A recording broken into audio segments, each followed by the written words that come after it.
Ini adalah minggu keempat dari khotbah berseri kita mengenai eksposisi surat Efesus, Facing the World with Gospel Confidence. Dan hari ini kita bicara tentang hidup dalam kekayaan Injil. Nah saudara, begitu kita bicara tentang kekayaan di dalam gereja, banyak dari kita salah paham. Karena kekayaan seringkali dikaitkan dengan uang atau berkat, ya, jasmani dan materi gitu ya. Tapi hari ini kita akan belajar apa yang surat Efesus katakan mengenai kekayaan di dalam Injil. Nah, kita akan membaca bersama-sama Efesus 1, 15-19. Ini masih doanya Paulus ya saudara ya. Ini luar biasa sekali. Paulus masih berdoa untuk jemaat. Dan kita akan membacanya bergantian. Saudara dan saya membaca ganjil yang warna kuning. Saya akan membaca yang warna putih ya. Kita akan membaca yang bergantian. Efesus 1 ayat 15. 1, 2, 3. Karena itu setelah aku mendengar tentang imanmu dalam Tuhan Yesus dan tentang kasihmu terhadap semua orang kudus, aku pun tidak berhenti mengucap syukur karena kamu, dan aku selalu mengingat kamu dalam doaku. Ayat 17, dan meminta kepada Allah, yaitu Bapa yang mulia itu, supaya roh hikmat dan wahyu untuk mengenal Dia dengan benar, dan supaya Ia menjadikan mata hatimu terang, agar kamu mengerti pengharapan apakah yang terkandung dalam panggilannya, betapa kayanya kemuliaan bagian yang ditentukannya bagi orang-orang kudus. Ayat 19, dan betapa hebat kuasanya bagi kita yang percaya sesuai dengan kekuatan kuasanya yang dikerjakannya di dalam Kristus dengan membangkitkan Dia dari antara orang mati dan mendudukkan Dia di sebelah kanannya di surga. Ayat 21, jauh lebih tinggi dari dan penguasa dan kekuasaan dan kerajaan dan tiap-tiap nama yang dapat disebut, bukan hanya di dunia ini saja, melainkan juga di dunia yang akan datang. Dan segala sesuatu telah diletakkannya di bawah kaki Kristus, dan Dia telah diberikannya kepada jemaat sebagai kepala dari segala yang ada. 23, jemaat yang adalah tubuhnya, yaitu kepenuhan Dia yang memenuhi semua dan segala sesuatu. Beginilah bunyi firman Tuhan hari ini ya saudara ya. Nah saya akan memulai dengan berita saudara ya. Ada beberapa kasus nyata di mana hadiah lotre besar tidak diklaim pemenangnya. Misalnya ya, di Jerman hadiah utama sebesar 11,3 juta euro yang kira-kira adalah secara rupiah itu 193 miliar. 193 miliar. Tidak diambil oleh pemenangnya sampai 3 tahun. Saudara. Setelah batas waktu pengambilan berakhir, malam tahun baru, tahun ketiga, uang tersebut dikembalikan ke kas undian. Selain itu di setiap tahunnya sekitar 2 billion US dollar. Kira-kira kalau dikurskan itu 25,3 triliun. Hadiah lotre di Amerika Serikat tidak diklaim oleh pemenangnya. Hal ini sering terjadi karena pemenang tidak menyadari kemenangan mereka atau mungkin kehilangan tiket pemenangnya gitu ya saudara. Nah apa intinya? Nah saudara, cerita-cerita ini menggambarkan bagaimana seseorang bisa memiliki kekayaan yang luar biasa dalam sekejap, tetapi dia tidak sadar akan kekayaan itu. Dan mereka menghidupi kehidupan tanpa perubahan karena ketidaktahuan atau kelalaian. Itulah sebabnya kita perlu paham hidup dalam kekayaan Injil. Bayangkan seseorang yang membeli tiket memenangkan lotre, tapi tidak pernah sadar atau lupa ngecek kalau dia itu ternyata punya kekayaan yang luar biasa besar di ujung jarinya, tapi mereka tetap hidup dengan caranya yang lama. Begitu banyak orang Kristen, kita seringkali seperti itu. Memiliki pengharapan warisan kuasa yang luar biasa kayanya yang Tuhan kasih dalam hidup kita. Tapi kita tidak pernah sepenuhnya menghidupinya. Gara-gara gak tahu atau kalau gak sadar bahwa dia punya itu saudara. Itulah sebabnya hari ini kita akan mempelajarinya. Nah kalau saudara perhatikan, waktu kita mempelajari doa Paulus, yang menarik adalah begini saudara. Paulus tidak berdoa untuk keadaan jasmani jemaatnya. Ya, jemaat yang dia rintis, Paulus lagi di penjara. Dan kemudian kalau saudara perhatikan, Paulus gak berdoa begini. Tuhan tolong mereka yang kekurangan uang. Tuhan tolong mereka yang sedang dianiaya. Tuhan tolong mereka yang sedang mengalami penderitaan. Gak gitu loh. Tetapi Paulus berdoa supaya mereka memahami kekayaan itu. Nah saya gak bilang gini ya saudara ya. Saya gak anti untuk doa tentang kebutuhan. Saya rasa Yesus pun mengajarkan doa Bapa kami, di mana Yesus melakukan mengajarkan kepada kita, berilah makanan kami hari ini, jauhkanlah kami dari pencobaan yang jahat. Tetapi di sini Paulus sedang memfokuskan doanya bahwa kekayaan rohani itu perlu kita ketahui. Jadi sang rasul berdoa agar jemaat mengenal suatu warisan kekayaan yang telah mereka miliki di dalam Kristus. Kenapa kok ini penting? Kenapa kok ini sangat mencolok? Kenapa Paulus tidak berdoa tentang keadaan jasmani jemaat? Karena begini saudara, ini yang saya simpulkan setelah saya melakukan sedikit studi. Adalah begini, keadaan jasmani seburuk apapun tidak akan menggoyahkan pribadi yang memahami kekayaan rohani di dalam Kristus. Sebaliknya, keadaan yang baik tanpa pemahaman ini hanya akan melahirkan iman yang dangkal dan iman yang rapuh. Yang selalu bergantung kepada naik turunnya keadaan baik buruknya situasi saudara. Banyak orang mungkin berdoa supaya Tuhan lepaskan aku dari masalah ini. Tuhan sembuhkan aku dari penyakitku. Tuhan berikan aku terobosan dari setiap hal-hal yang menghimpit hidupku. Tetapi sebenarnya kalau Tuhan izinkan itu terjadi, Tuhan ingin supaya kita memahami bahwa apa yang kita miliki di dalam Kristus itu jauh lebih besar dari masalah apapun yang sedang saudara hadapi. John Calvin di dalam komentarinya on Psalm dia berkata begini, pemahaman bahwa kita memiliki Tuhan sebagai bagian kita dapat kekurangan hal-hal yang lain. Tetapi kita tidak akan kekurangan damai sejahtera dan sukacita yang sejati. Jadi hari ini saya berdoa supaya saudara nggak cuma hanya fokus sama masalahku ini selesaikan Tuhan. Karena di dalam hidup ini saya mau katakan kepada saudara tahun 2025 nggak akan semakin baik. Loh ini pendeta kok pesimis sih? Bukan saudara. Alkitab sudah ngomong bahwa dunia akan semakin lama semakin jahat. Dunia akan semakin lama semakin rusak. Jadi kalau saudara mengharapkan dunia semakin baik, saudara menaruh pengharapan kepada dunia yang sedang menuju kepada kebinasaan. Saudara akan kecewa. Tetapi disinilah kita perlu tahu bahwa di tengah dunia yang penuh dengan penderitaan, kejahatan, dan kegelapan ini, kita memiliki kekayaan yang luar biasa di dalam Kristus secara rohani.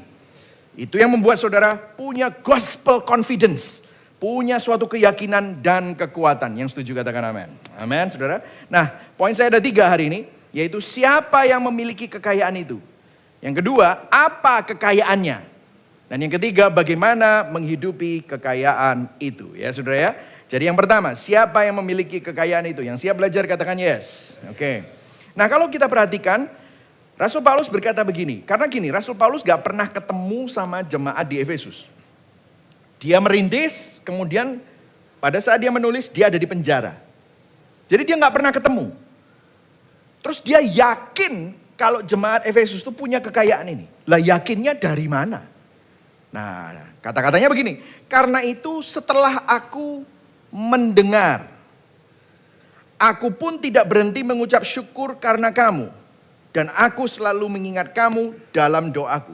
Jadi Paulus mendasarkan doanya akan kekayaan rohani yang dimiliki orang Kristen karena dia mendengar 2 bukti ini. Jadi dia dengar tentang kehidupan orang-orang di Efesus.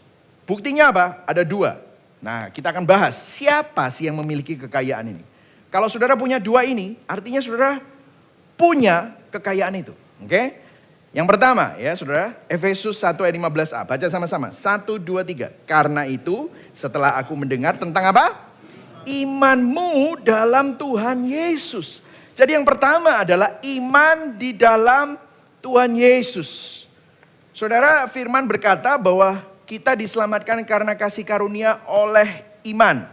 Iman adalah yang utama di dalam kehidupan kekristenan menentukan seseorang adalah seorang Kristen atau tidak. Karena apa yang kita percayai akan menentukan bagaimana kita hidup. Hidup manusia mengalir dari keyakinan dan kepercayaan. Banyak orang yang bilang gini, yang penting itu kan bagaimana kita hidup. Bukan apa yang kita percayai. No, Paulus menunjukkan bahwa pandangan ini salah. Saudara tadi waktu saudara duduk datang ke tempat ini, saudara cek gak kursinya bisa menahan berat badan saudara? Enggak kan? Saudara langsung main duduk aja, jegrek gitu. Kok yakin kuat? Ya secara internasional, Saudara punya iman lah. Yang namanya kursi di mana-mana standar. Saudara kan tadi duduk nggak lihat dulu kan? Dicoba dulu, dilihat gitu ya. Baru saudara duduk. Saudara langsung percaya. Jadi karena saudara percaya, saudara langsung naik. Langsung duduk. Saudara kenal nggak sama pilot waktu saudara naik pesawat Citylink, Lion Air, Superjet? Kenalan dulu nggak? Lihat resumenya nggak? Tapi saudara naik aja dan bisa tidur di dalam sana. Kok bisa? Ya saudara percaya, itulah sebabnya saudara melakukan itu.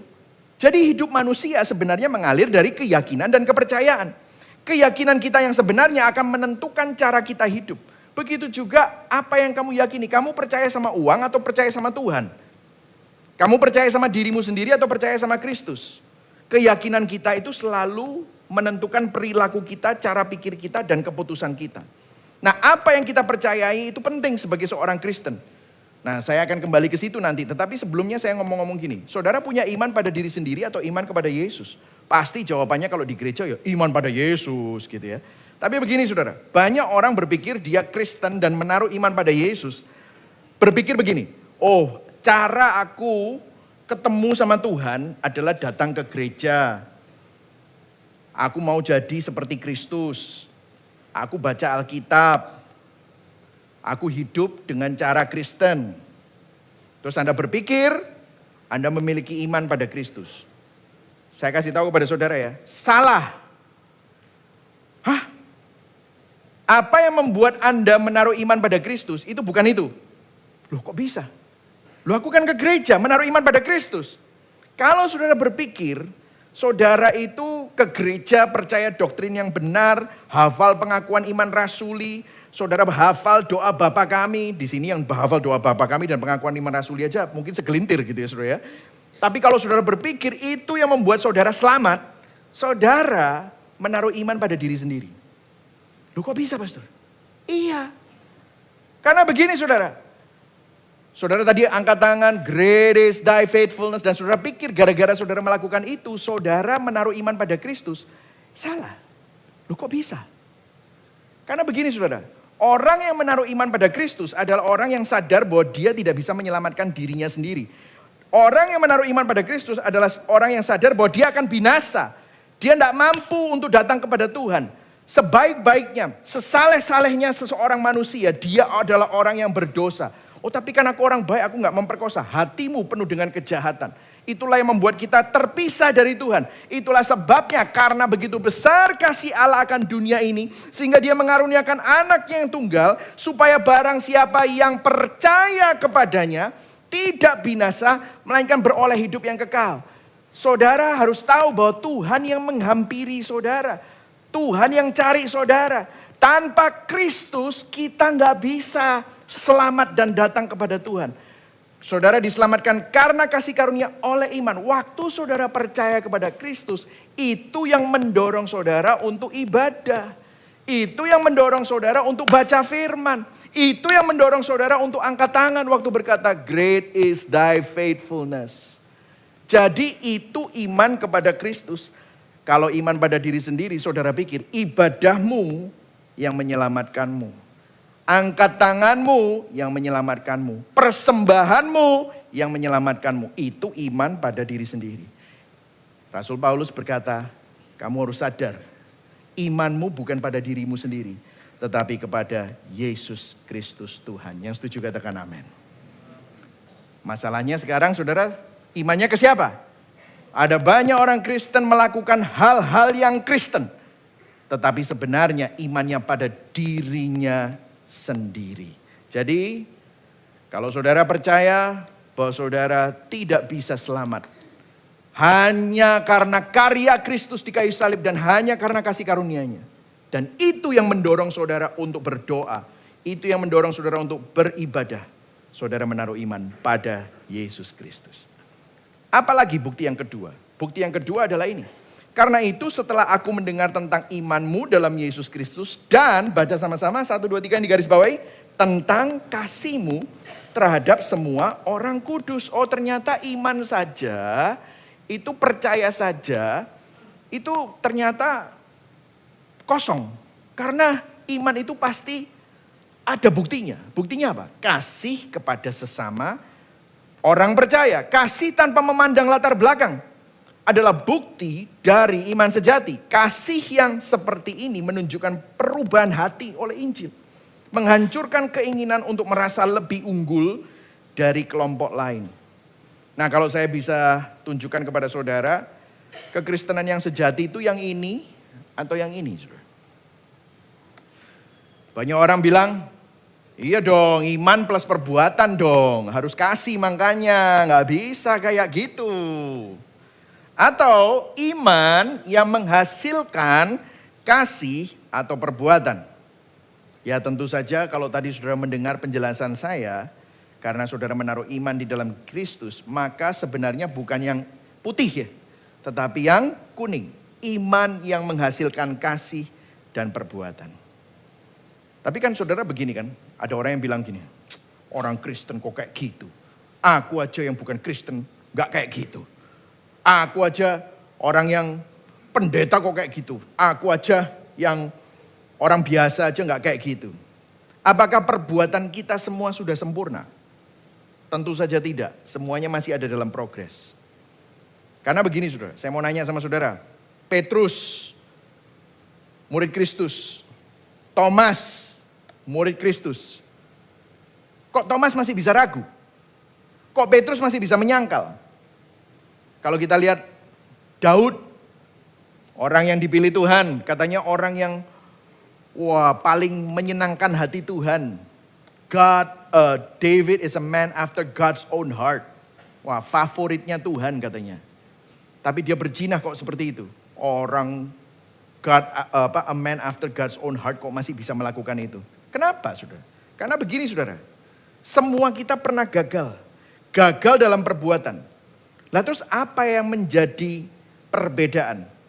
Perhatikan saudara, apa yang membuat perbedaan iman yang menghasilkan perbuatan meskipun perbuatannya masih jatuh bangun. Perbuatannya masih belum sempurna. Karena ada orang bilang, ya sudahlah perbuatan kan gak peduli. Udah gak terlalu diperlukan, yang penting kan iman. Ya sudahlah, yang pokoknya yang Tuhan tahu hatiku lah gitu ya. Nah Tuhan tahu hati kita tuh hati yang seperti apa. Yang kalau jatuh bangun itu masih dalam progres, itu iman yang terus menghasilkan perbuatan itu seperti apa? Perhatikan saudara. Jonathan Edwards di dalam bukunya Religious Affection dia bilang begini. Tanda sejati dari kelahiran baru adalah kesedihan yang mendalam atas dosa. Masih bisa berdosa gak? Boleh dijawab? Bisa. Tapi kesedihan yang mendalam atas dosa. Artinya hatinya pengen bertobat. Bukan karena rasa takut akan hukuman. Tetapi karena penghinaan terhadap Allah yang kudus. Seorang yang telah lahir baru membenci dosa karena ia telah mengecap manisnya kasih Allah. Amin saudara. Jadi kalau hati saudara gak nyaman dengan dosa, saudara masih bisa jatuh bangun dalam dosa. Tapi jatuh bangunmu dalam dosa tidak menghilangkan keselamatanmu. Karena jatuh bangunmu di dalam dosa, itu mendukakan hatimu. Dan ini mendorong saudara untuk bertobat. Mendorong saudara untuk bisa terus hidup mengasihi Tuhan. Martin Luther berkata begini, kita selamat oleh iman dan bukan perbuatan. Namun jika tidak ada perbuatan, pasti ada yang salah dengan iman itu. Jadi reflektifnya di poin yang pertama adalah begini. Apakah saudara memiliki iman yang sejati kepada Kristus? Bukan pada usahamu sendiri. Apakah saudara bersandar sepenuhnya kepada Kristus untuk keselamatan dan pengampunan dosa?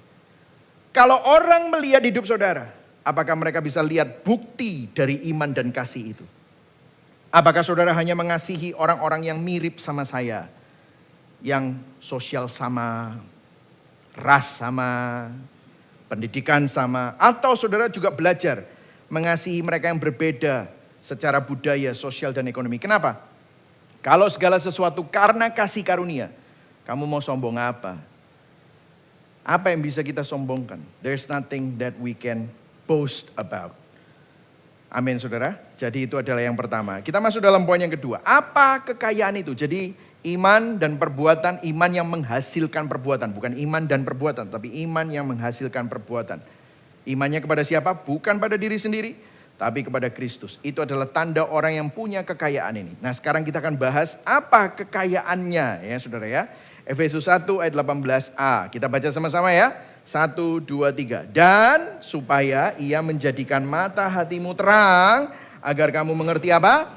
Pengharapan apakah yang terkandung dalam panggilannya. Bahasa Inggrisnya, that you may know what is the hope to which he has called you. Jadi ternyata begini saudara, kita mempunyai kekayaan, salah satunya adalah apa? Kita punya pengharapan dalam panggilannya. Wih, apa itu? Abstrak sekali. Perhatikan saudara. Paulus berdoa agar jemaat mengetahui pengharapan dalam panggilan Allah yang sepenuhnya didasarkan pada kasih karunia Tuhan dan bukan pada usaha manusia. Dia tidak berkata pengharapan dari panggilan kita, bukan. Tetapi pengharapan dari panggilannya. Apa artinya? Ada satu pengharapan yang muncul dari tahu bahwa Tuhan itu panggil saudara. Katakan kepada kanan kirimu, kamu itu dipanggil Tuhan. Nah, ayo katakan, ayo semuanya. Kamu itu dipanggil Tuhan. Nah, tahukah saudara? Saudara itu ya percaya Tuhan itu bukan kayak saudara milih mau beli HP mana. Oh ini ada, pokoknya ngomong merek ya saudara ya. Oh, Oppo, Huawei, Samsung, iPhone gitu. Terus apalagi lah. Terus saudara, iki api ya, iki yo kurang lah. Saudara research, koyo sing paling masuk akal aku tak beli merek ini. Saudara jadi Kristen, saudara diselamatkan. Itu bukan seperti kayak research mau beli produk apa, bukan. Tapi kalau firman Tuhan berkata begini, tidak ada seorang pun yang bisa berkata Yesus adalah Tuhan kalau bukan karena kuasa Roh Kudus yang memanggil dia. Tidak ada seorang pun yang dapat datang kepada Bapa kalau tidak ditarik oleh Bapakku. Wih, saudara dan saya itu dipanggil. Bukan saudara yang milih. Bukan aku yang memilih kamu. Bukan kamu yang memilih aku, tetapi aku yang memilih kamu. Yesus ngomong sama murid-muridnya. Nah ada satu ayat di mana Rasul Paulus menjelaskan secara gamblang. Apa sih maksudnya panggilan itu? 1 Korintus 1 ayat 26 sampai 31 saya ajak kita semua baca pelan-pelan. Oke saudara ya. Saya bacakan dulu. Ingat saja saudara-saudara. Ayo baca sama-sama yang kuning. 1, 2, 3. Bagaimana keadaan kamu ketika kamu apa? Dipanggil. Katakan sama-sama, saya dipanggil. Katakan pada kanan kirimu, kamu ini dipanggil. Nah ya saudara. Lihat. Terus habis itu Rasul Paulus mau memperjelas. Kamu dipanggil itu bukan karena kamu ganteng. Bukan karena kamu cantik, bukan karena kamu pinter. Lihat. Menurut ukuran manusia tidak banyak orang yang apa? Bijak.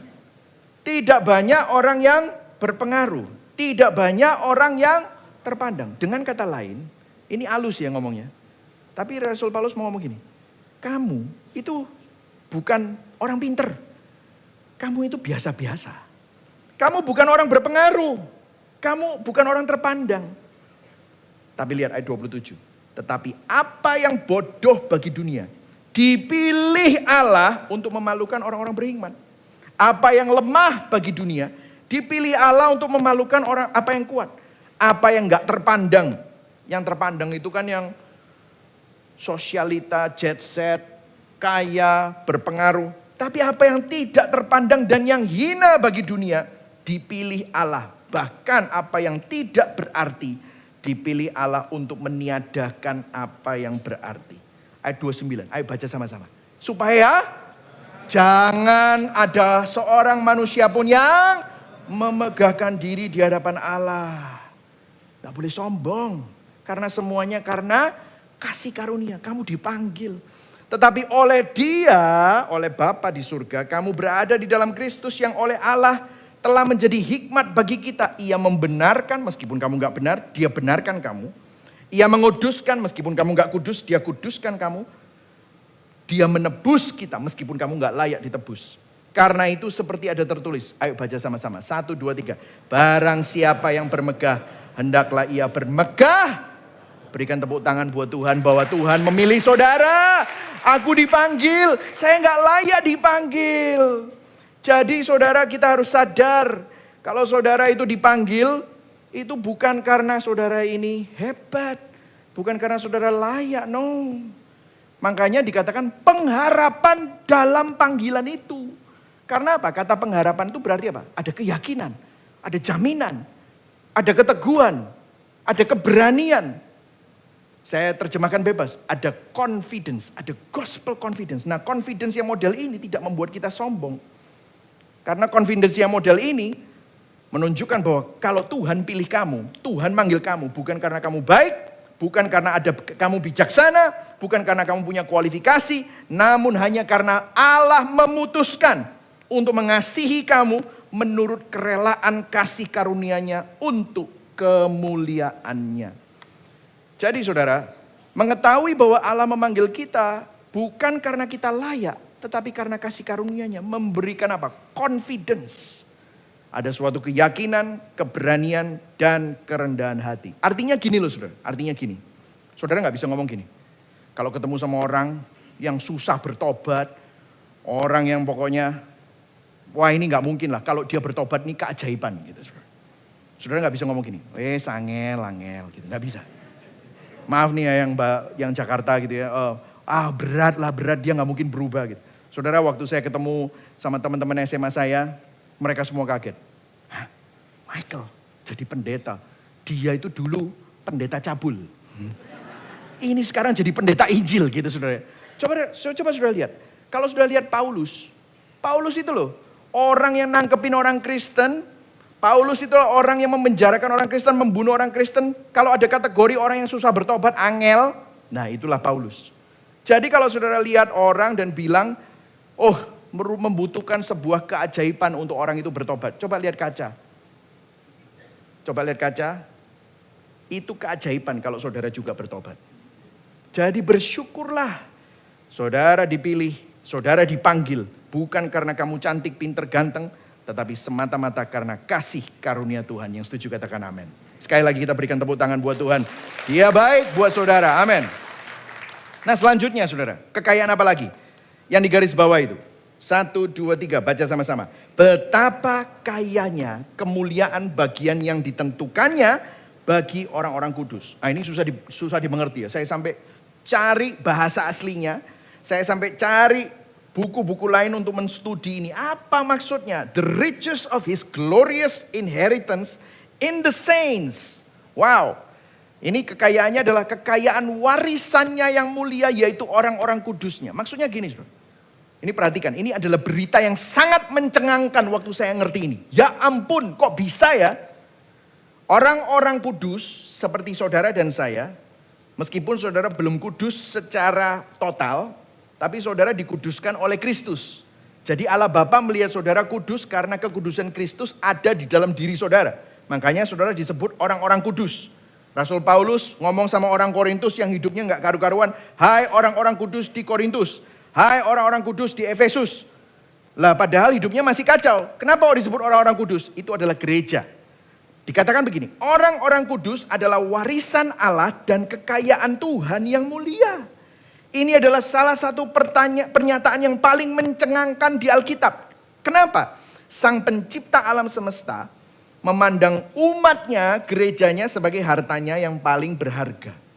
Ini berita yang sangat mengejutkan. Kalau ini belum membuat Anda terkejut, izinkan saya memberikan ilustrasi ya. Saudara tahu Elon Musk? Ya, semuanya tahu. Tesla ya. Kalau Anda pahami, dia itu kekayaannya 432 miliar dolar. Coba hitung nolnya berapa itu enggak tahu saudara. 432 berapa? Juta ya. Oh, pokoknya 432 billion itu banyak nolnya. Bayangkan saudara diundang untuk jadi tamu di ulang tahunnya dia. Terus Anda harus bawa hadiah. Kalau diundang harus bawa hadiah. Lah kira-kira kamu mau ngasih apa ke Elon Musk? Yang membuat dia berkata begini. Waduh Michael Christian, kamsya yo, ini harta loh buat aku. Kira-kira ngasih apa? Saya mau tanya sama saudara. Dia punya semua saudara. Apa yang dapat kita berikan kepada Elon Musk sehingga Mas Elon bisa ngomong, ini harta karunku. Ini harta karun sungguhan. Ciami ini ngasih kayak gini nih. Apa yang bisa kita kasih? Gak ada, saudara. Karena dia punya semua. Apa yang kita bisa berikan kepada Allah, Sang Pencipta? Pertama-tama hal yang paling mencengangkan di sini adalah Paulus berkata adalah sangat sesuatu bahwa Sang Pencipta, pemilik alam semesta, menganggap kita, saudara dan saya, yang pas-pasan, yang gak jelas, dianggap sebagai harta spesialnya, sebagai warisannya, sebagai permatanya. Apa itu? Gereja. Kok bisa? Kalau saudara perhatikan di ayat 23 dari ayat yang kita baca tadi, dikatakan begini, jemaat yang adalah tubuhnya, yaitu apa? Baca sama-sama, kepenuhan dia. Kepenuhan di sini adalah katanya pleroma. Ini luar biasa. Kata-kata ini berarti penggenapan. Which is his body, the fullness of him who fills all in all. Paulus berkata Allah telah begitu mengikatkan dirinya dengan gerejanya. Sehingga kita, gerejanya, saudara dan saya adalah bagaimana dia menunjukkan kepada dunia kemuliaannya. John Calvin di dalam bukunya Institute of Christian Religion dia berkata begini.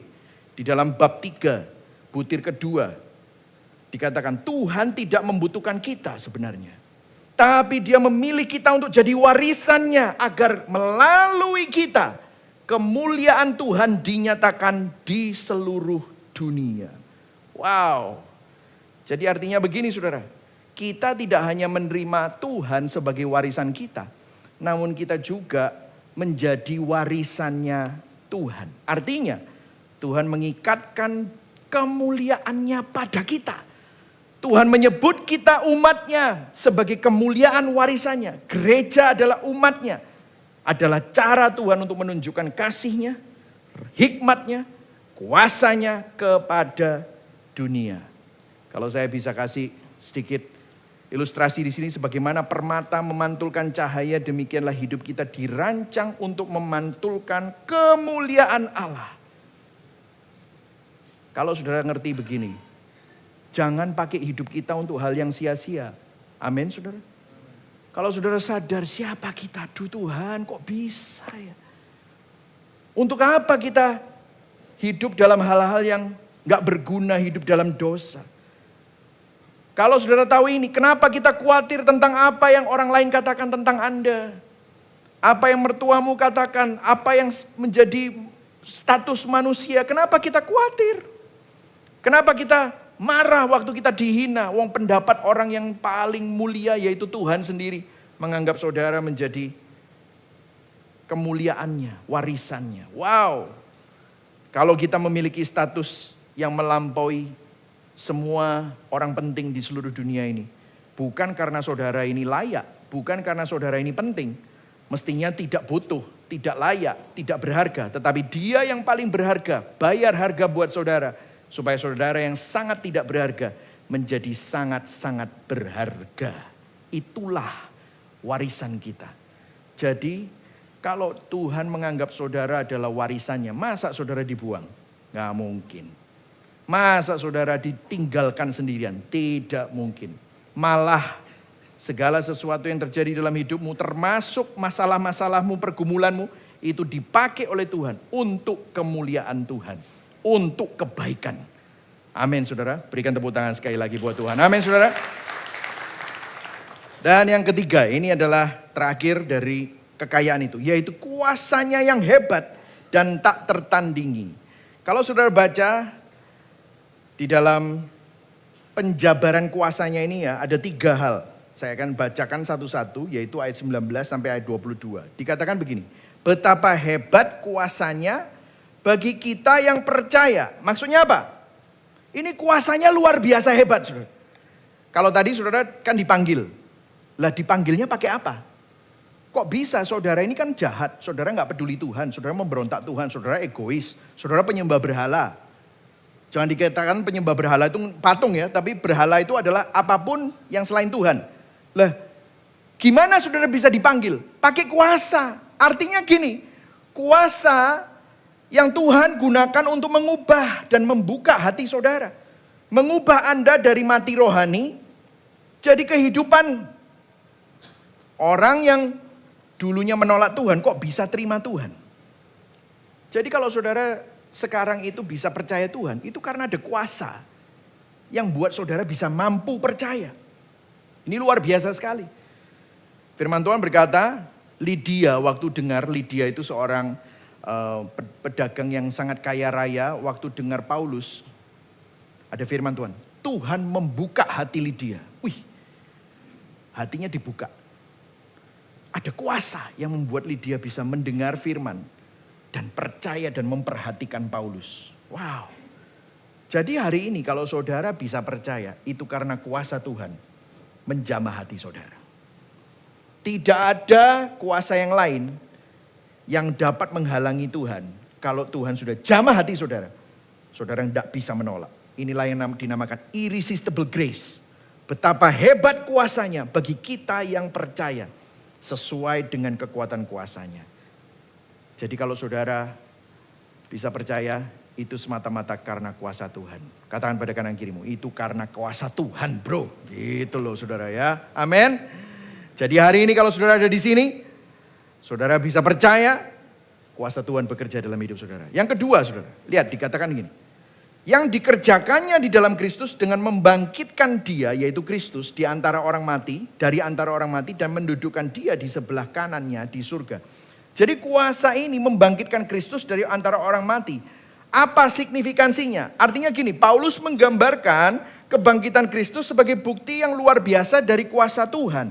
Ini adalah kuasa yang mengalahkan apa? Mengalahkan dosa, mengalahkan kematian maut, mengalahkan apa? Neraka. Karena waktu Yesus bangkit, dia mengalahkan. Kunci neraka dipegang sama dia. Artinya kuasa ini luar biasa. Mengalahkan dosa, maut, dan neraka. Dan yang ketiga adalah apa? Mendudukkan dia di sebelah kanannya di surga. Jauh lebih tinggi daripada segala pemerintah dan penguasa, kekuasaan dan kerajaan. Dan tiap-tiap nama yang dapat disebut. Bukan hanya di dunia ini saja, melainkan juga di dunia yang akan datang. Dan segala sesuatu telah diletakkannya di bawah kaki Kristus. Artinya begini saudara, kuasanya ini yang ketiga adalah yang pertama membawa kita percaya. Yang kedua membangkitkan Kristus, ngalahin dosa, ngalahin kematian, ngalahin neraka. Yang ketiga menobatkan Kristus sebagai Raja, memerintah segala sesuatu. Untuk siapa? Untuk saudara dan saya, bagi kemuliaan Tuhan, bukti kebesaran Tuhan. Ini luar biasa sekali. Ini adalah warisan kita. Artinya begini saudara ya, saudara bisa sakit, saudara bisa kehilangan cuan, saudara bisa punya masalah keuangan, saudara bisa punya apa saja yang tidak enak di dalam kehidupan. Saudara pikir Tuhan gak bekerja, tapi let me tell you, kuasa Tuhan itu terus bekerja dalam hidup saudara. Tidak bisa dipisahkan dari hidup saudara. Karena kuasa yang sama yang membuat saudara percaya, itu juga terus bekerja dalam hidup saudara. Bahkan melalui kedukaanmu, melalui pergumulanmu, melalui kegagalanmu, melalui kesuksesanmu, Tuhan terus bekerja. Tidak pernah meninggalkan saudara. Saudara, saya memberikan sedikit kesaksian ya. Saya itu tidak pernah menyangka jadi gembala sidang. Karena kalau saudara tahu, dulu awal-awal saya mau pulang ke Indonesia untuk bantu ayah saya yang jadi gembala sidang pada waktu itu untuk pelayanan bareng.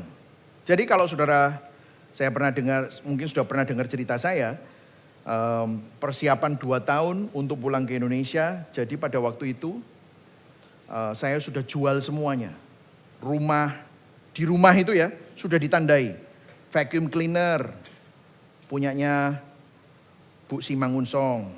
Terus sofa punyanya Pak ini. Terus air fryer itu udah punyanya ibu siapa. Jadi biasanya kalau ada orang Indonesia pulang, itu orang Indonesia semua pada datang.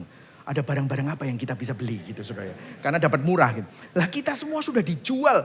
Kulkas dijual, panci dijual, semua udah dijual. Tapi saya bilang, bayar dulu. Tapi nanti ambilnya 2-3 hari sebelum kita pulang. Nah saudara tahu apa yang terjadi? 3 minggu sebelum saya pulang, itu saya lagi pelayanan di San Francisco. Tiba-tiba saya ditelepon sama adik saya. Papa meninggal. Sebelum kebaktian ketiga, mandi di kamar mandi, dia kena brain aneurysm. Waduh, saya kaget, saya tengar-tengar. God, Tuhan kamu ini prank saya ya. Kalau itu terjadi 6 bulan sebelumnya, mungkin saya cancel. Ya saya pulang pasti, tapi gak jadi pindah gitu loh. Lah kan saya pindah untuk pelayanan sama beliau. Nah ini semua pada waktu itu saya berduka, saya merasa gimana, terus saya telepon istri saya, semua segala macam. Wah kita cepet-cepetan. Jadi orang-orang yang sudah siap untuk ngambil barang-barang kita 3 minggu lagi, itu kita teleponin. Wah malam itu truk-truk datang, bawain semua, rumah kita kosong, kita packing semua segala macam dengan menangis dan dengan kesedihan pada saat itu. Dan kita akhirnya pulang. Tapi melihat itu semua, pada waktu itu saya tidak bisa lihat rencana Tuhan. Saya pikir Tuhan malah meninggalkan saya. Dan pada waktu itu saya baru tahu juga ternyata nggak lama kemudian mama saya itu sakit jantung, saudara. Ada 5 arteri itu 98%, 99% itu semuanya tersumbat semua. 99% 3, 98% 1, yang satunya 90%. Ini harus bypass surgery. Waduh, lah terus nggak ada gembala sidang. Sopo sing jadi gembala? Waduh, saya dapat surat juga. Papa ternyata 3 bulan sebelumnya sudah menulis surat wasiat untuk saya dibantu untuk pindah sinode. Jadi kayak saya dipojokkan. Tapi pada saat itu saya marah sama Tuhan. Saya nggak mau deal sama om ini, nggak mau saya. Saya mendingan di Amerika aja. Ini kan semuanya om semua gitu ya. Teologinya beda, segala macam. Waduh, saya nggak mau. Saya mendingan di Amerika aja gitu. Tapi pada waktu itu saya marah. Tapi sekarang saya lihat ke belakang. Saya lihat Tuhan itu tahu. Tuhan tahu watak saya. Tuhan tahu keadaan om ini. Tuhan tahu keadaan orang tua saya. Tuhan tahu apa yang Indonesia butuhkan. Surabaya butuhkan. Gibeon butuhkan. Semuanya Tuhan tahu. Tuhan bekerja. Sekarang saya lihat. Ya ampun. Tuhan tuh baik ya. Beberapa tahun sebelum itu, saya mengalami kebangkrutan. Pada waktu saya mengalami kebangkrutan, saya nggak ngerti Injil. Yang saya tahu teologi kemakmuran. Pada waktu itu saya marah-marah sama Tuhan. Tapi setelah saya menemukan Injil, beberapa tahun kemudian waktu saya melihat ke belakang. Aduh Tuhan izinkan itu semua untuk kebaikanku. Untuk kemuliaannya Dia. Sehingga tidak ada seorang pun yang bisa memegahkan diri. Kalau ada orang bermegah, biarlah kita bermegah di dalam Tuhan. Karena kuasanya yang hebat itu terus bekerja. Dari kamu percaya sampai nanti kamu dipanggil Tuhan. Tidak akan pernah berhenti bekerja. Dan terus bekerja untuk kemuliaannya. Berikan tepuk tangan buat Tuhan. Itulah pekerjaan Tuhan. Lewat kegagalanmu. Lewat kedukaanmu. Lewat tangisanmu. Tuhan terus bekerja untuk mendatangkan kebaikan. Alkitab berkata, setiap pintu yang terbuka dan tertutup, setiap keputusan dalam sejarah berada di bawah kuasa kendali Allah untuk menopang umatnya bagi kemuliaan Allah Tritunggal. Amin, saudara. Apakah saudara hidup dengan kesadaran ini? John Owen berkata begini, segala sesuatu berada di bawah kendali Allah, bahkan yang terkecil sekalipun untuk membawa kebaikan bagi mereka yang mengasihinya. Dan semua kebaikan ini ditujukan bukan untuk kita, namun supaya nama Tuhan dipermuliakan melalui kehidupan saudara dan saya. Reflektifnya saudara, apakah saudara paham sih pengharapan yang kita miliki dalam panggilan Kristus? Paham gak sih? Seringkali kita pakai kekuatan kita sendiri. Tetapi kalau saudara sadar bahwa Tuhan yang manggil saudara tidak akan pernah meninggalkan saudara. Apakah pengharapan itu memberikan ketenangan dalam menghadapi ketidakpastian hidup? Dapat gospel confidence gak sih? Bagaimana identitas kita sebagai warisan Allah mengubah cara kita melihat diri kita dan orang lain? Apakah kita benar-benar percaya bahwa kuasa Allah bekerja dalam kehidupan bahkan di tengah kelemahanmu, di tengah tantangan-tantangan kehidupan itu? Kita masuk dalam poin yang ketiga, saudara ya. Saya hampir selesai. Bagaimana menghidupi kekayaan itu? Jadi saudara, semua kekayaan yang Tuhan sediakan dan berikan kepada Anda, namun banyak dari kita itu seperti pemenang lotre itu. Udah tahu ini punyamu, enggak dihidupi. Atau bahkan ya baru tahu hari ini. Gimana caranya kita menghidupi itu? Nah, di sini saudara kita harus baca di ayat 17 sampai 18a. Baca pelan-pelan ya, sama-sama ya. Are you with me? Yes, oke, kita baca sama-sama. Ya, bagi saudara yang mungkin pengen tahu, ya kita sama-sama belajar. 1, 2, 3. Dan meminta kepada Allah Tuhan kita Yesus Kristus, yaitu Bapa yang mulia, supaya ia memberikan kepadamu apa? Roh hikmat dan wahyu untuk apa? Mengenal dia dengan benar. Dan supaya ia menjadikan mata hatimu terang, agar kamu mengerti. Mengenal dia, katakan sama-sama mengenal dia. Ini bicara tentang pengenalan, katakan sama-sama pengenalan. Bukan pengetahuan, tapi pengenalan. Kenal Tuhan. Saudara, agama Kristen adalah salah satu agama yang satu-satunya bicara. Kalau saudara baca Alkitab, itu bukan tentang perintah yang diikuti. Kalau hanya tentang perintah yang diikuti, 10 perintah Allah cukup. Kenapa kok ada 66 kitab? Bicara tentang Tuhan untuk saudara. Supaya saudara bukan cuma hanya taat, tetapi kenal. Katakan sama-sama kenal. Kenal. Kalau saudara kenal, saudara tahu isi hati Tuhan, taat itu pasti akan ikut. Saudara akan dengan sendirinya taat karena apa? Saudara kenal. Saya kenal papa saya dulu. Papa saya seorang dokter. Papa saya menyayangi saya. Kalau saya gitu, langsung papa sini. Kenapa kamu kok batuk? Dari tadi papa dengar kamu batuk. Dia keluarin sentolop. Center, ceklek gitu. Buka mulut, gitu. Gitu. Langsung, oke kamu minum. Itu apa isinya Pak? Papa dulu ngasih ini, saya tidak mempertanyakan dia. Kenapa? Karena saya kenal dia. Dia tahu yang terbaik buat saya. Saya langsung percaya. Saya langsung minum. Ini ya 3 kali 1 habis makan. Kenapa kok enggak sebelum makan aja? Saya argue sama papa, enggak. Saya langsung percaya, saya langsung taat. Kenapa? Karena saya kenal. Saudara kenal enggak sama Tuhan? Kenapa kok saudara suka mencurigai Tuhan?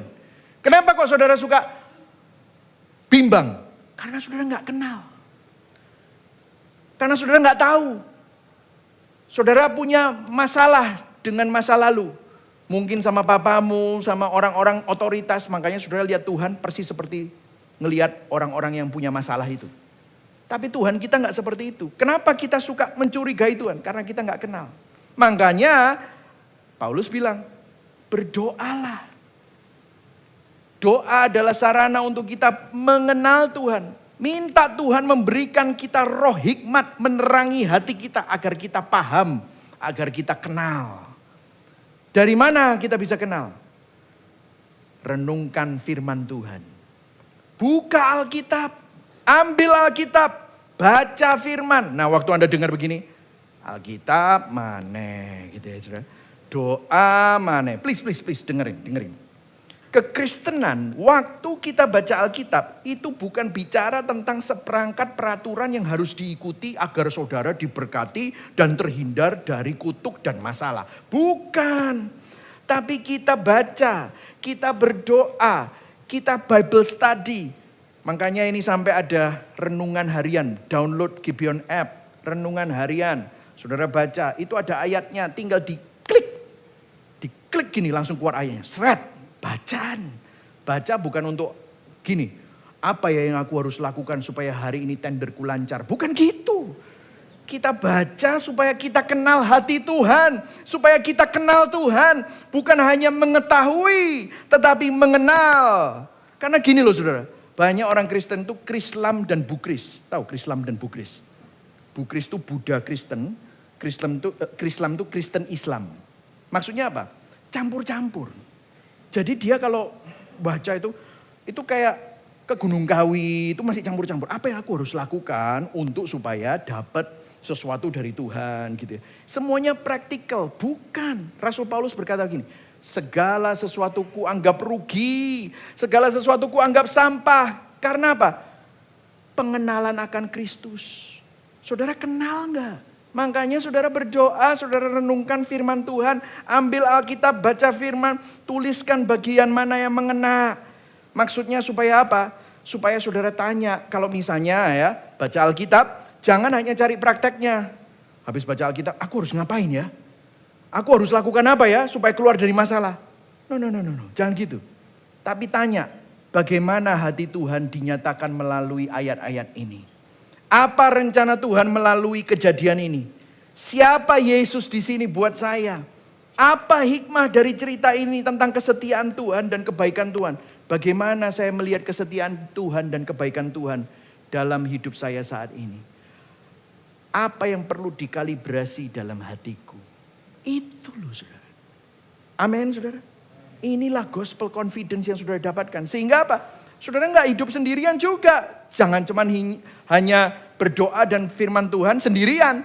Diskusikan sama istri, sama suami. Kemudian apa? Diskusikan dalam komunitas. Wah nanti saudara, lah promo program gereja. Let me tell you. Ini bukan program gereja. Kalau program gereja saya akan bilang. Semua CG harus memungut persembahan setor ke pusat. Coba yang ikutan CG. Ada persembahan? Tidak ada, malah dikasih budget saudara. Malah dikasih budget kok bisa.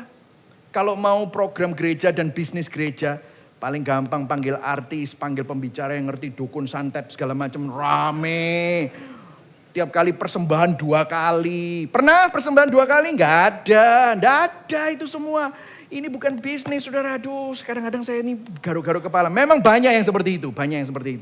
Tetapi kita ini melakukan ini semua untuk apa? Supaya saudara kenal. Setiap kali kalau ke Gibeon pasti saudara, ini gereja ngomonginnya apa? Alkitab, the Bible, eksposisi. Selalu, kenapa? Supaya saudara kenal. Dan kemudian apa? Jangan jauhkan diri dari ibadah. Bukan untuk apa-apa. 1 tahun cuma 52 minggu saudara. Hatimu perlu dikalibrasi. Ini semua namanya adalah apa saudara? Sarana anugerah. Ini Alkitab yang ngomong. Janganlah kamu menjauhkan dirimu dari persekutuan orang kudus seperti yang dibiasakan oleh beberapa orang. Ini namanya sarana anugerah. Maksudnya begini. Waktu kamu melakukan ini semua dengan supaya ngerti, terbuka, paham, kenal. Itu anugerah dicurahkan. Bukan anugerahnya itu tidak ada. Tapi saudara semakin sadar akan anugerah Tuhan. Sehingga saudara bukan cuma hanya melakukan praktek-praktek agamawi. Kalau saudara masih ingat Paulus berkata di Filipi 3:8. Segala sesuatu kuanggap rugi karena pengenalan akan Kristus Yesus Tuhan lebih mulia daripada segalanya. Banyak kan yang gereja modern cari itu kan yang dianggap rugi oleh Paulus. Betul gak? Pengakuan manusia, pencapaian dunia, itu sama Paulus dianggap rugi. Sedangkan kita maunya itu. Paulus bilang itu sampah. Yang aku mau apa? Harta karunku apa? Mengenal Kristus. Saya berdoa biarlah ini menjadi pengenalan kita. Saudara, saya kasih terakhir ya saudara. Sarana anugerah. Pada waktu saudara itu baca firman, dengar khotbah, berapa banyak di sini yang tertegur hari ini? Gak usah angkat tangan, Ya, tertegur hari ini, saudara bilang, aduh gila ya, kena aku. Di situ hatimu mudah bertobat. Karena apa? Sebelumnya hatimu beriman pada hal-hal yang fana, hal-hal yang bukan Tuhan, hal-hal di luar Tuhan. Saudara bersandar sama hal-hal yang lain selain Tuhan. Makanya saudara mudah bertobat. Waktu saudara punya sarana anugerah ini, saudara datang ke gereja, diskusi sama komunitas, saudara berdoa, saudara baca firman. Baca firman bukan untuk cari hal-hal praktis, tapi apa sih yang Tuhan mau? Apa sih yang hati Tuhan itu seperti apa? Siapa Yesus di sini buat aku? Saudara kenal, aduh aku tertegur. Aku perlu bertobat karena aku bersandar sama hal-hal yang lain. Sehingga apa? Itu membuat saudara percaya lagi, beriman lagi. Bukan kepada hal-hal yang fana, tetapi saudara percaya lagi, beriman kepada Kristus. Aduh aku semakin jatuh cinta sama Kristus. Tuhan, Engkaulah pengharapan. Dan itu mendorong saudara, membuat saudara haus untuk lebih mengenal Kristus lagi. Dan ini menjadi sebuah siklus yang sehat dan poros dari semuanya ini. Injil Kristus. Siapa yang kamu renungkan? Kristus. Siapa yang kamu renungkan tentang karya salibnya? Itu yang kita renungkan terus. Dan kenapa pada waktu kita merenungkan ini memberikan gospel confidence? Karena begini saudara, inilah akhir dari khotbah saya hari ini. Bahwa Yesus Kristus menjalani kebalikan dari semua berkat kekayaan yang Paulus doakan. Apa maksudnya? Yesus Kristus kehilangan segalanya agar saudara dan saya memiliki segalanya. Yesus Kristus yang adalah anak Allah yang sempurna, yang menikmati hubungan yang penuh kasih dengan Bapa. Tetapi dia rela give it all up. Dia menyerahkan semuanya itu untuk supaya saudara dan saya memiliki warisan itu. Apa warisannya? Dalam pengharapan. Di salib Kristus tidak memperoleh pengharapan. Yesus kehilangan pengharapannya yang sempurna. Dia terpisah dari Bapaknya, makanya dia berkata, Allahku, Allahku, mengapa engkau meninggalkan aku? Ini adalah puncak kehilangan pengharapan Yesus.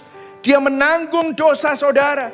Dia merasakan keterpisahan total dari Allah yang seharusnya saudara dan saya alami. Dia menghadapi dan menanggung murka Allah Bapa. Supaya saudara dan saya memiliki pengharapan yang tak tergoyahkan di dalam kasih Allah. Di salib, Kristus tidak diperlakukan seperti warisan mulia. Tetapi dia dihina oleh dunia. Dia ditinggalkan oleh Bapa. Mengapa dia rela lakukan itu? Agar saudara dan saya yang layak menerima murka justru diperlakukan seperti warisannya. Saudara gak berharga aslinya. Tetapi karena karya Kristus, saudara yang gak berharga jadi sangat berharga. Dan saudara menjadi warisan kekalnya Tuhan. Di salib Kristus tidak pakai kuasanya untuk melarikan diri dari penderitaan. Walaupun dia adalah Allah yang maha kuasa. Kalau Yesus mau dalam sekejap dia bisa menyerahkan semua orang-orang ini kepada kekuatan malaikat. Habis semua itu orang Romawi. Tapi dia rela. Dia membiarkan dirinya dicemooh. Diludahi, dipukuli. Dan akhirnya disalibkan. Supaya apa? Agar kuasanya, kuasa kebangkitannya bisa bekerja di dalam kita. Dia mati menggantikan kita. Tapi dia bangkit. Supaya apa? Sehingga di dalam Kristus. Katakan sama-sama, di dalam Kristus. Kita ingat bahwa kita punya kekayaan rohani. Kita ingat kita punya pengharapan dalam panggilannya. Kita ingat bahwa kita adalah warisannya yang mulia. Kita ingat bahwa ada kuasa yang tidak tertandingi di dalam diri kita. Yang terus bekerja, yang tidak bisa dipisahkan dari dalam diri kita. Obadiah Sedgwick berkata begini, kasih karunia Allah adalah kekayaan yang tidak hanya menyediakan segala yang kita butuhkan di dunia ini. Tetapi juga menjamin warisan kita di surga. Dan kasih karunia ini tidak akan pernah habis. Berikan tepuk tangan buat Tuhan. Tidak pernah habis. Tidak pernah habis. Untuk saudara dan saya. Saudara, reflektifnya. Apakah saudara lebih sering berfokus pada keadaan jasmani daripada kenal Tuhan? Doamu isinya, Tuhan berikan aku terobosan. Tuhan sembuhkan aku. Tapi saudara gak pernah berdoa, Tuhan aku ingin kenal kamu. Supaya hatiku diubah. Supaya hatiku tenang. Maukah kita melakukan sarana rohani ini terus memiliki hati yang mudah bertobat. Kembali menaruh iman percaya kepada Kristus dan senantiasa mengenal Dia. Amin. Mari sama-sama kita bangkit berdiri. Sebelum kita mengakhiri, kita akan menaikkan satu lagu. My worth is not in what I own. Keberhargaan saudara bukan dari apa yang saudara miliki. Tapi Kristus dan bukan yang lain. Saya akan membacakan implikasi Injil. Orang berinjil percaya bahwa iman kepada Kristus adalah dasar keselamatan mereka. Tetapi iman sejati tidak diam namun menghasilkan perbuatan yang mengasihi. Orang berinjil memiliki pengharapan yang pasti dalam panggilan Allah. Meskipun tidak ada yang layak dipanggil selain dari kasih karunia-Nya yang tak bersyarat. Orang berinjil menyadari bahwa meskipun di dunia mereka ditolak, mereka dianggap tidak berharga, tetapi mereka adalah warisan Allah yang berharga, umat kepunyaan Tuhan. Berikan tepuk tangan buat Tuhan. Amin, saudara. Orang berinjil tidak putus asa saat mereka lemah. Karena kuasa kebangkitan Kristus justru bekerja paling nyata di tengah kelemahan dan keterbatasan mereka.